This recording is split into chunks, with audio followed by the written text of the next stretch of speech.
आज जो प्रश्न गुड़ा पढ़ा सेगुड़ा हूँ आमर अष्टम श्रेणी पर जो पाने आदर्श परीक्षा देवा जाऊँच से बहीर जोटा कि शतकड़ा लाभ क्षति उपर अच्छे। तेज देखिए प्रथम प्रश्न कौन। प्रथम प्रश्न गुड़ी भलसे पढ़, वीडियो पॉज करी प्रश्नटा पढ़, तापर उत्तर लिख। प्रश्न कौन देखा। जन व्यक्ति गोटे कलम को 7 टंकार किणी 8 टंका 40 पैसा बिकिले तांकर शतकड़ा लाभ केते हम। प्रथम देखिए लाभ केते तापर सूत्र कि शतकड़ा लाभ बाहर करा। लाभ केमती बाहर करा ना बिक्री मूल्य फेडाण किणा मूल्य। बिक्री मूल्य अच्छे आम 8 टंका 40 पैसा से फेड़ीदे 7 टंका ये फेड़देले आम पाई आम ये 1 टंका 40 पैसा। तेज शतकड़ा लाभ केते हम।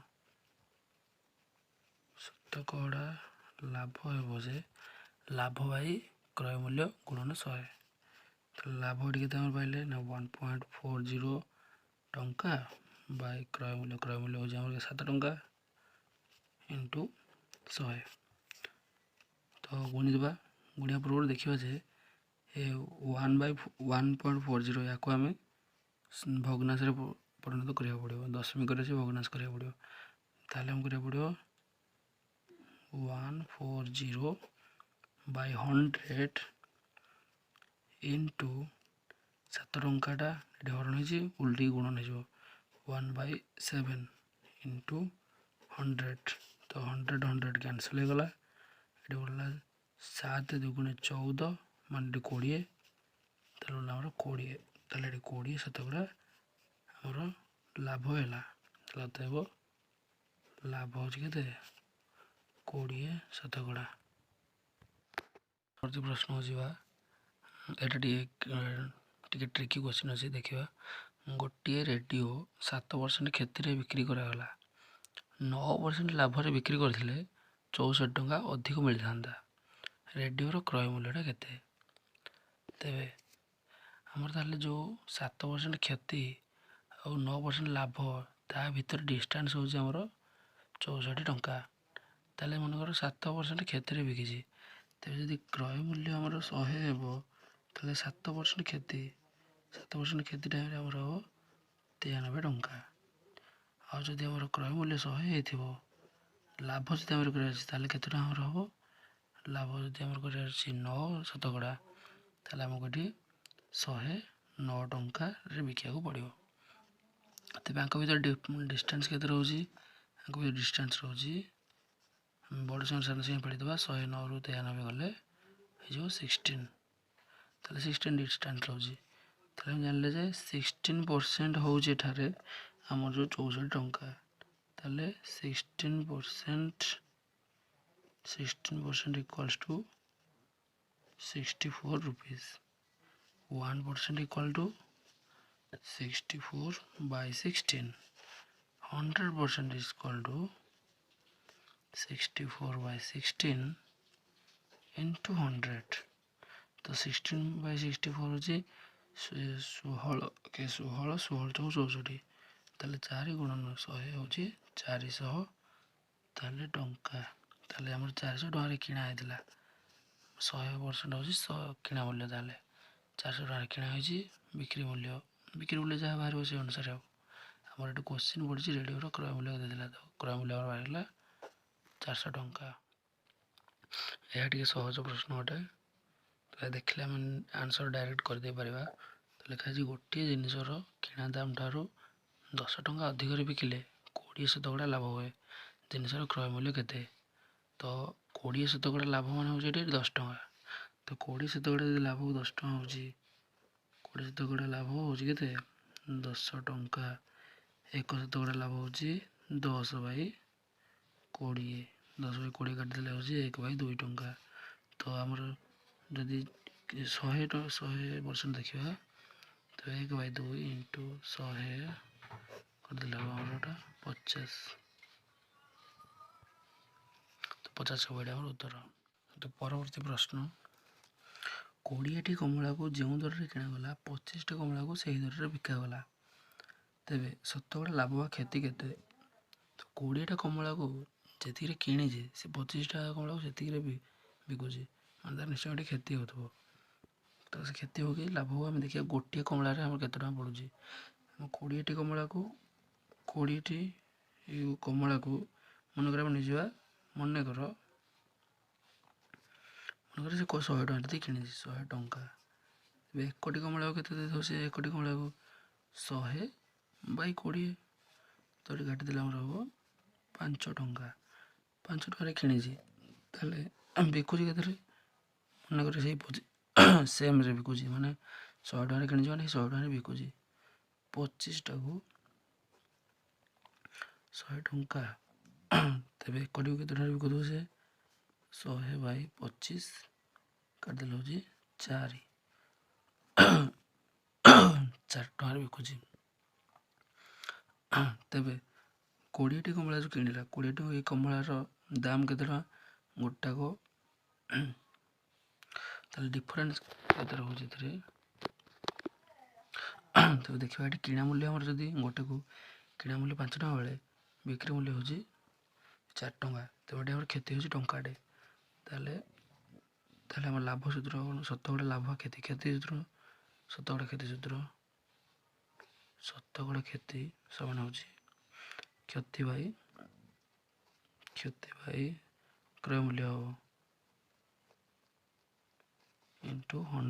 ତାହେଲେ ଦେଖିଦେବା କ୍ଷତି ଆମର ହେଇଛି 1 ଟଙ୍କା କ୍ଷତି ହେଇଛି, କିଣା ମୂଲ୍ୟ କେତେ, କିଣା ମୂଲ୍ୟ ଯେତେବେଳେ 5 ଟଙ୍କା ଥିଲା, ସେଥିରେ 100 ଗୁଣିଦେବା, ଦେଖିବା 100 ତାହେଲେ 20 ହେଲା, 20%, ତାହେଲେ ଆମର ଏଠି କ'ଣ କ୍ଷତି ହେଇଛି, କ୍ଷତି ହେଉଛି 20%। ପରବର୍ତ୍ତୀ ପ୍ରଶ୍ନ ହେଉଛି ଟଙ୍କାଟେରେ 15ଟା ଲେଖାଏଁ ବେଲୁନ୍ କିଣି ଡଜନ କେତେ ଦରରେ ବିକିଲେ 25% ଲାଭ ହେବ। ତାହେଲେ 1 ଟଙ୍କାରେ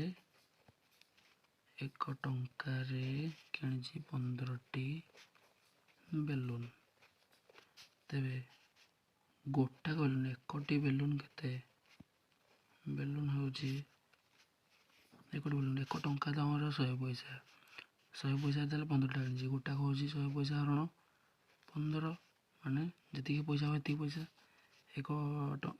1ଟି ବେଲୁନ୍ର ଦାମ ତାହେଲେ 100/15 ପଇସା ହେବ। ତାହେଲେ ଆମର 12ଟି ବେଲୁନ୍ ବିକିବାର ଅଛି, 12ଟି ବେଲୁନ୍ ପାଇଁ ହେବ କେତେ ଟଙ୍କା ଆମର ତାହେଲେ ମିଳିବ, ତାହେଲେ କିଣା ହେଇଛି କେତେ 12ଟି ବେଲୁନ୍କୁ ନା 100/15 ଇଣ୍ଟୁ 12, ଇଏ 3 ଗୁଣିଲେ କଟୁଛି, ଇଏ 3 ଗୁଣିଲେ କଟୁଛି, ତ 3 ପଞ୍ଚା 15, 3 ଚଉ 12, ଇଏ 5, ଇଏ 100 କାଟିଦେଲେ 5 କେ 5, ଇଏ 20 ପଞ୍ଚା 100, 20 × 4 ହେଉଛି 80। ତେଣୁ ଏଇଟା ପଇସା ଯଦି କହିଲେ ଏଇଟା 80 ପଇସା ତାହେଲେ ହେଲା। ତାହେଲେ ଆମେ ଜାଣିଲେ ଯେ ଯଦି 12ଟି ବେଲୁନ୍କୁ 80 ପଇସାରେ ବିକିବ, ତେବେ